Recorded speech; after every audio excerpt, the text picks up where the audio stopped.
거짓말은 점점 늘어가고 발전하며 자기 기만을 생산하게 되는데, 그런데 남을 속일 수는 있어도 자신은 못 속이는 것은 거짓말하는 자신은 자신이 알고 있기 때문이겠죠. 거짓말하는 자기 자신은 자기가 안다라고 하는 것. 하지만 세상엔 자기 자신까지 속이는 거짓말도 의외로 참 많습니다. 자신의 상상 속 허구를 사실이라고 믿는 심리적 장애를 리플리 증후군이라고 하는데, 이 용어는 미국의 소설가 패트리샤 하이스미스라고 하는 사람이 1955년 발표한 재능 있는 리플리 씨라고 하는 소설 속 인물에서 유래했습니다.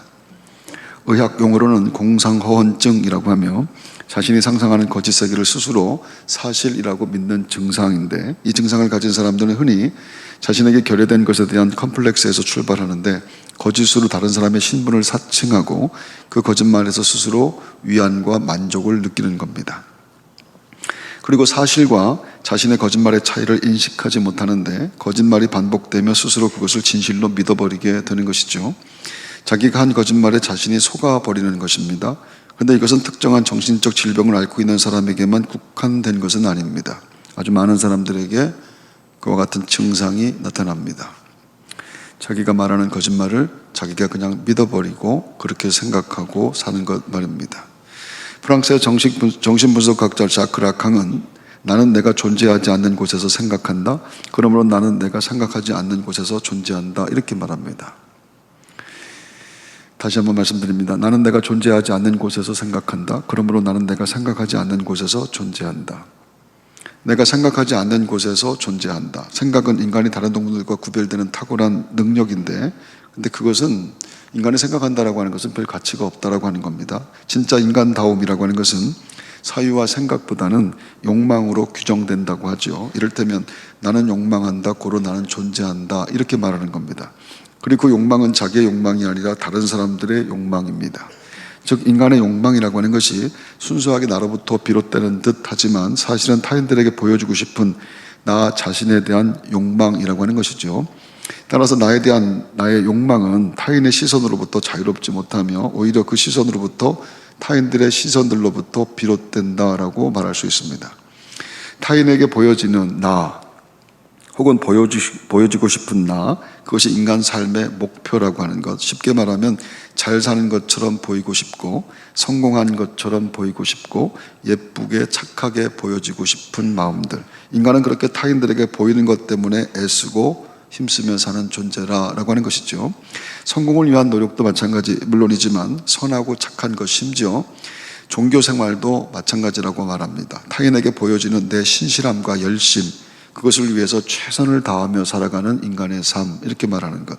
사람은 그런 수고와 애씀과 노력을 통해서 자기 만족과 세상의 평가를 챙깁니다. 그리고 하나님의 인정까지도 챙겨내려고 하는 그런 존재가 사람이라, 그렇게 말하는 겁니다. 그래서 내가 누구인지 알려면은 내 안에 욕망을 보면 알게 되는데, 내가 욕망하여 하는 일들이 누구를 그리고 무엇을 목적으로 한 것인가, 그것을 보면 내가 누구인가라고 하는 것이 보이게 된다라는 말입니다. 이것이 이 시대의 최고의 정신분석학자의 말입니다. 성경은 그 욕망이라고 하는 것이 죄로 인해 생겨난 것이라고 합니다. 사람은 욕망에서 벗어나지 못하는데 그것은 본질적으로 내가 누구인지 모르고 사는 것, 죄가 낳은 더할 수 없는 비극인데, 선악과를 먹어 죄가 들어오는 인간은 그렇게 자기 자신을 잃어버리고 또 잃어버리고 있는 것도 모르고 살고 있습니다. 오늘 말씀을 통해서 하나님 앞에서 내 존재의 의미가 새롭게 깨달아지는 은혜가 여러분에게 꼭 있게 되기를 바랍니다.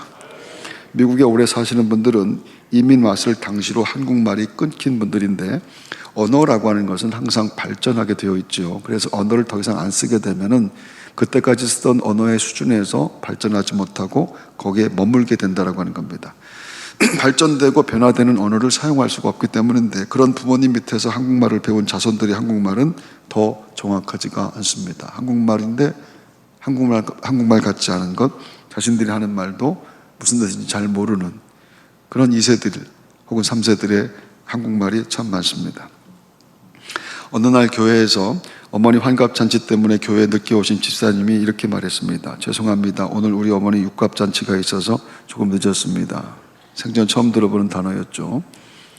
육갑잔치가 있었습니다. 그런데 그 말은 틀린 것은 아닙니다. 육갑은 60갑자의 준말인데 회갑, 환갑을 뜻하는 60갑자 도래, 즉 어떤 사람이 갑자년에 태어났다면 60년 후, 그러니까 우리 나이로 61세가 되는 때에 다시 갑자년이 되게 되는데, 그렇게 60갑자가 한 번 돌고 나면 60번째 생일을 맞이하게 되는 겁니다. 그래서 60갑자가 한 번 돌았다라고 하는 의미로 회갑이라고 말을 하는 것이죠. 그래서 육갑잔치 했다라고 하는 것도 틀리지 않은 말이라. 옛날에는 사람이 태어나 60까지 산다는 것이 쉽지 않았기 때문에 60번째 생일에 큰 잔치를 벌려서 축하했다라고 하는 것입니다. 육갑잔치. 지금은 잘 안 합니다. 육갑잔치는 아니지만 예수님이 잔치집에서 잔치에 대한 이야기를 하셨는데, 그 이야기는 내가 누구이며 무엇을 위해 사는 존재인가를 말씀하고 있는 것이기 때문에 오늘 본문에 있는 말씀은 참 중요합니다. 성경에서 잔치라고 하는 것은 어린 양의 혼인잔치처럼 신랑 예수를 만나는 것, 그런 설렘과 기쁨을 얘기하는 것이고, 하나님 앞에 나와서 예배하는 하나님 백성들의 축제, 예배 같은 것들을 표현할 때 잔치라고 얘기합니다. 아무나 못 오는 잔치, 초대받은 사람만 오는 잔치, 올 자격과 신분이 안 되는 사람들이 주인의 배려와 은혜로 참여할 수 있게 되었다라고 하는 것, 오늘 우리가 하나님의 베푸신 잔치에 초대받아서 이곳에 와 예배하고 있는 줄 믿습니다. 잔치에 초대받아 온 사람들답게 예배해야 될 줄로 믿습니다. 어떤 사람이 큰 잔치를 열고 초대장을 보냈는데 아무도 올 생각을 안 합니다. 모두 나름대로의 이유가 있었습니다. 한 사람은 밭을 살펴봐야 된다고 합니다. 두 번째 사람은 방금 소 5겨리를 샀기 때문에 시험하러 나가야 했고, 세 번째 사람은 막 결혼했습니다. 주인은 잔치를 취소하고 싶었지만 이미 준비된 것이라 종에게 온 마을을 다니며 누구든 데려오라 라고 말합니다. 그래도 빈자리가 보이니까 숲속까지 뒤져서 사람들을 데려오라고 했지요. 그리고 나서 초청에 거절한 사람들은 다시는, 여기 보십시오, 다시는 잔치에 부르지 않겠다라고 말합니다. 누가복음 14장 24절, 내가 너희에게 말하노니 전에 청하였던 그 사람들은 하나도 내 잔치를 맛보지 못하리라 하였다 하시니라. 예수님이 하신 이런 종류의 비유들에서 하나님은 주로 왕, 집주인, 농장 소유주 등으로 등장하게 되는데, 이 비유의 종으로 등장하는 사람은 예수님을 의미합니다. 즉 하나님께서 사람들을 그분의 나라, 그분의 삶이라고 하는 큰 잔치로 초대하기 위해서 예수님을 보내셨다라고 하는 뜻이죠. 마태복음에 나오는 비슷한 비유인 포도원 소작인의 비유에서 주인이 아들을 보냈는데 그들에게 살해당한 것으로 나오는 것 여러분 기억합니다. 마태복음 21장 38절에 39절, 농부들이 그 아들을 보고 서로 말하되 이는 상속자니 자 죽이고 그의 유산을 차지하자 하고 이에 잡아 포도원 밖에 내쫓아 죽였느니라. 하나님이 하나님의 나라를 가르쳐주기 위해서 각 시대마다 예언자들을 보내셨습니다. 그런데 그들이 아무리 하나님이 이야기를 해도 사람들이 듣지를 않는 겁니다. 마침내 마지막에 하나님께서 예언자가 아니라 아들을 보냈는데 사람들이 그 아들을 죽여버렸다라고 하는 뜻입니다. 사람들이 하나님의 아들을 죽였다. 그리고 그 아들이 죽음으로 우리가 살아났다. 이 역설이 우리가 믿는 진리인 줄로 믿습니다. 오늘 말씀의 잔치에 초대된 사람들은 하나님의 백성으로 구별된 자들인데, 하지만 그들은 너무 바빴습니다. 초대 자체를 싫어한 것은 아니었지만 다른 일들이 있었죠. 분명한 변명거리가 있었다라고 하는 겁니다. 첫 번째 초청 계획은 밭을 샀다라고 하는데, 그것은 인간의 소유에 대한 집착을 이야기할 겁니다. 내 밭 샀다, 내 땅 샀다. 이것은 인생의 엄청난 사건입니다. 땅을 이번에 좀 샀습니다.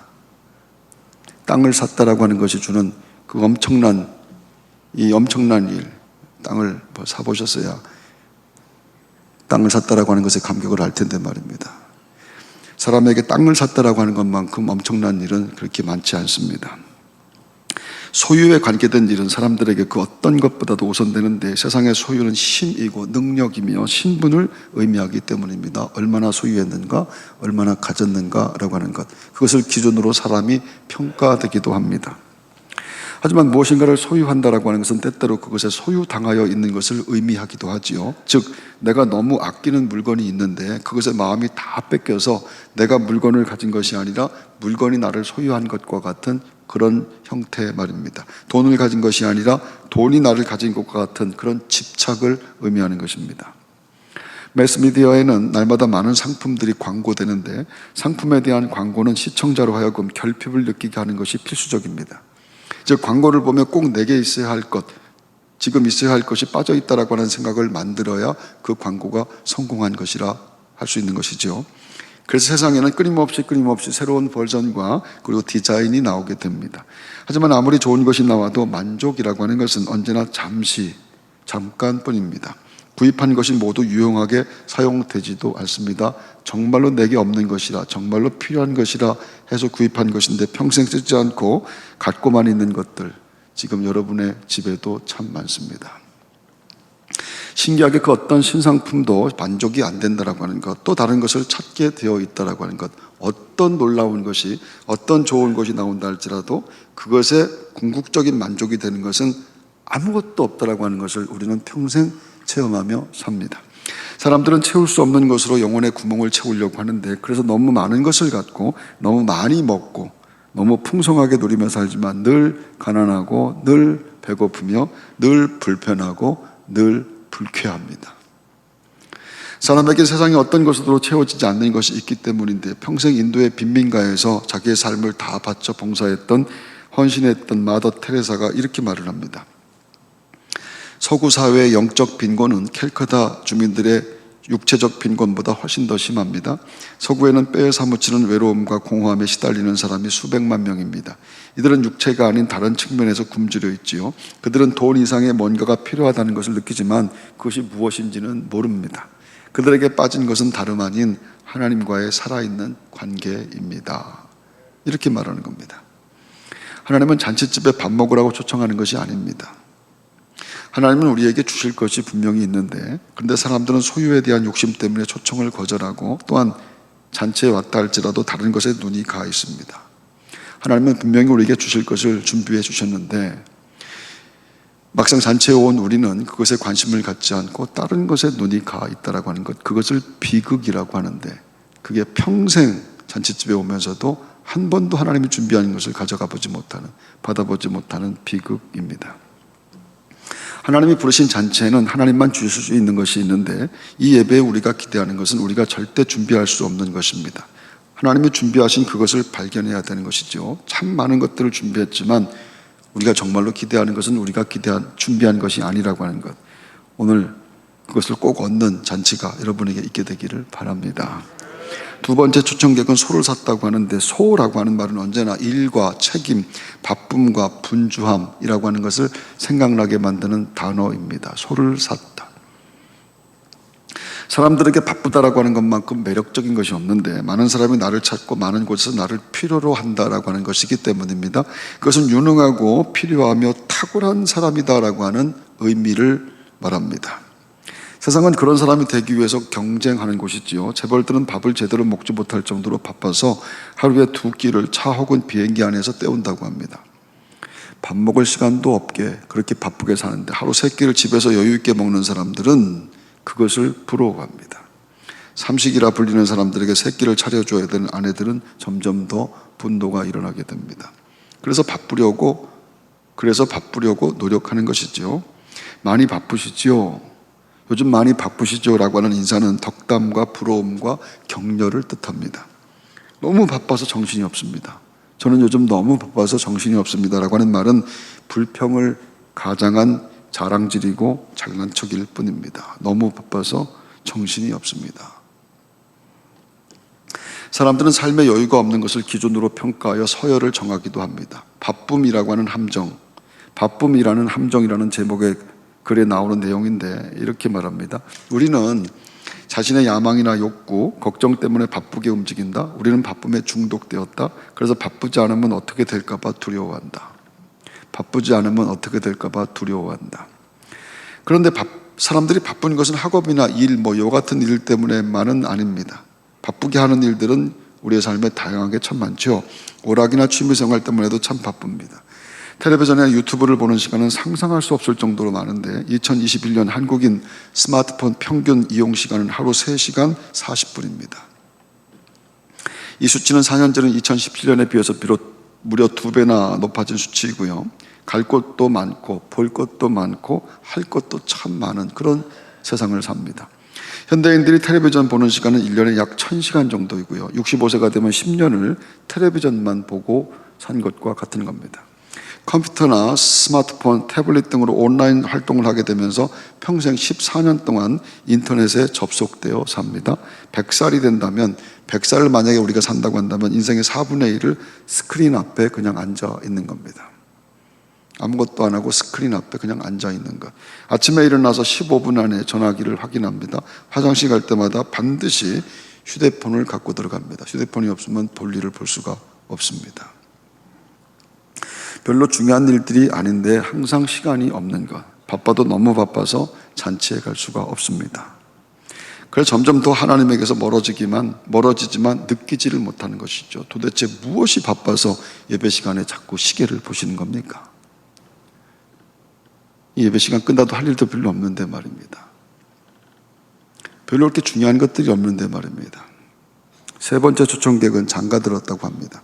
1990년대 트렌드 예측가 페이스 팝콘이라고 하는 사람이 누에고치화라고 하는 특별한 용어를 처음 사용했는데, 이 용어는 기본적으로 생활의 중심이 가정으로 돌아가는 현상을 뜻합니다.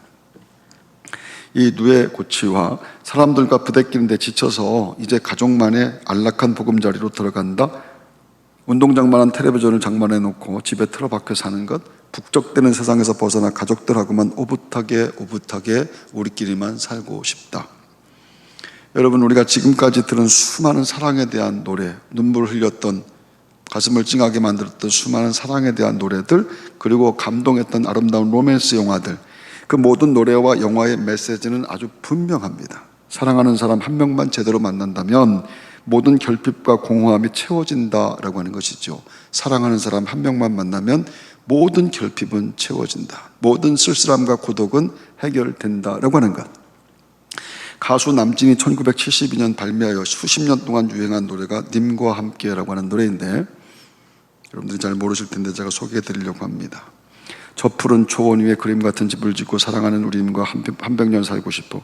봄이면 씨앗 뿌려, 여름이면 꽃이 피네, 가을이면 풍년되어 겨울이면 행복하네. 멋쟁이 높은 빌딩을 시대지만 유행 따라 사는 것도 제멋이지만 반딧불 조가집도 님과 함께면 나는 좋아 님과 함께면 님과 함께 같이 산다면 저 푸른 초원 위에 그림 같은 집을 짓고 사랑하는 우리님과 다 같이 한 백년 살고 싶어. 그것이 누에고치화입니다. 사랑하는 사람, 정말 사랑하는 사람과 단둘이면, 그리고 우리 가족들과 산다면 나는 행복할 것이라. 그런 관념과 기대로 이성을 사귀고 결혼합니다. 30년 전에 저도 그런 환상과 기대로 결혼했습니다. 이 여자만 있으면 됐습니다. 저는 이 여자 한 명만으로 만족합니다. 아무것도 필요한 것이 없습니다 라고 생각했습니다. 그리고 30년 지났는데 꼭 그런 것만은 아니었습니다. 세상에 그런 기대를 채워주는 사람, 세상에 그런 기대를 채워주는 사람은 단 한 명도 없습니다. 그리고 같은 인간이 평생 나를 채워줄 것이라는 환상, 그 환상은 상대방에게 너무 큰 부담과 짐을 지어주는 일이 되겠죠. 세상에 사랑하는 배우자와 자녀만큼 귀한 것은 없습니다. 그것은 하나님이 주신 놀라운 선물이 맞습니다. 하지만 그것은 하나님이 주신 놀라운 선물이 맞기는 하지만 그것이 가장 큰 선물은 아닙니다. 인간 삶의 공허와 결핍을 채워줄 수 있는 것은 인간이 아닙니다. 소유도 아니고 바쁜 삶도 아닙니다. 하나님이 말씀하십니다. 잔치집에 와. 그냥 와. 아멘 하십시오. 오직 하나님과의 관계만이 우리를 영원히 채워줄 수 있기 때문입니다. 세상은 언제나 분주하고 인생은 늘 바쁩니다. 밭을 갈고 소를 사고 장가도 가야 되는데 그 어느 것 하나 빠짐없이 중요합니다. 하지만 그것들이 인생의 본질적인 목적은 아니죠. 그래서 성경은 속으면 안 된다고 계속 강조합니다. 이는 세상에 있는 모든 것이 육신의 정욕과 안목의 정욕과 이생의 자랑이니 다 아버지께로부터 온 것이 아니요 세상으로부터 온 것이라. 주인은 14장 23절 길과 산울타리로 가로 나가서 사람을 강권하여 데려다가 내 집을 채우라 라고 했고, 누구든 다 괜찮다고 말합니다. 어디서 뭘 하며 사는 사람인지 괜찮고, 과거에 무슨 짓을 저질렀는지 중요하지 않습니다. 복장이 적합하지 않아도 되고 시끄러운 사람도 관계없습니다. 누구든지 어느 누구든지 다 오라고 합니다. 그래서 오늘 나도 왔습니다. 올 수 있는 입장이 아닌데 하나님이 오라고 하셔서 자격이 없는데 왔습니다. 죄만 짓고 살았는데 염치도 없이 왔습니다. 아멘 하십시오. 크게 아멘 하십시오. 꽤 오래전 중국에 처음 선교하러 갔었던 목사님이 지하교회 예배를 경험한 이야기를 해주었는데, 나무개짝 같은 강대상 하나 있는 낡은 예배당에 너무 많은 사람들이 예배당도 아닌 그 지하실에 모여 있었다고 하죠. 예배를 시작하면서 한 분이 나와 찬송 인도를 했다고 합니다. 마이크는 물론 피아노나 풍금도 없는데 교인들이 너무 열심히 찬송을 부릅니다. 근데 찬송가를 보면 깜짝 놀랐습니다. 찬송가 한 곡의 가사가 99절까지 있는 겁니다. 그동안 찬송이 5절까지만 있어도 곤란해했는데 99절까지 있는 찬송을 보았습니다. 설마 99절까지 다 부를까 했는데 모두가 큰 소리로 기어이 99절까지 다 부릅니다. 한 곡 부르는데 거의 1시간이 걸렸는데 평생 처음 99절까지 있는 찬송가를 불러봤다고 말합니다. 그런데 찬송이 끝나자 인도하시는 분이 너무 은혜롭다고 한 번 더 부르자고 했다고 합니다. 아무것도 없는 예배당, 불편하게 짝이 없는 시설에 모인 사람들, 너무 많이 모인 사람들, 그것도 공안들 몰래 숨어서 드리는 예배라 걸리면 잡혀갑니다. 근데 너무 많은 사람이 구원받은 것을 감사하며 기쁘고 감격하여 예배합니다. 그들이 잔치집에 왔기 때문입니다. 찬송이 잔치이기 때문입니다. 초대받아 온 사람들, 더할 수 없는 기쁘고 감사한 사람들. 나는 절대 이곳에 올 수 있는 사람이 아닙니다. 나는 절대 이 강단에서 설교할 수 있는 사람이 아닙니다. 나는 절대 구원받을 만한 일을 한 일이 없습니다. 그래서 이 자리에 있는 것이 너무 감격스럽습니다. 그 감격이 오늘 우리의 예배에도 나타나야 될 줄로 믿습니다. 사순절 새벽 기도회 700명 정도가 참여하고 있습니다. 우리 교회 역사에 가장 많은 분들이 기도회 행진을 지금 하고 있습니다. 40일 기도회 40번 헌금하는 일도 모두 기쁨과 감사와 감격의 마음을 가지고 합니다. 주님이 십자가 지신 것이 내 구원을 위한 것임을 우리는 분명히 압니다. 성도는 예배하기 위해서 사는 사람들인데, 그래서 언제나 잔치집에 가는 마음으로 예배하러 가는 사람들입니다. 여러분은 평생 잔치집에 가는 사람들, 예배당에 뛰어오는 믿음들, 기쁘고 행복하고 감격스러운 예배가 여러분에게 있게 되기를 주의 이름으로 축원합니다.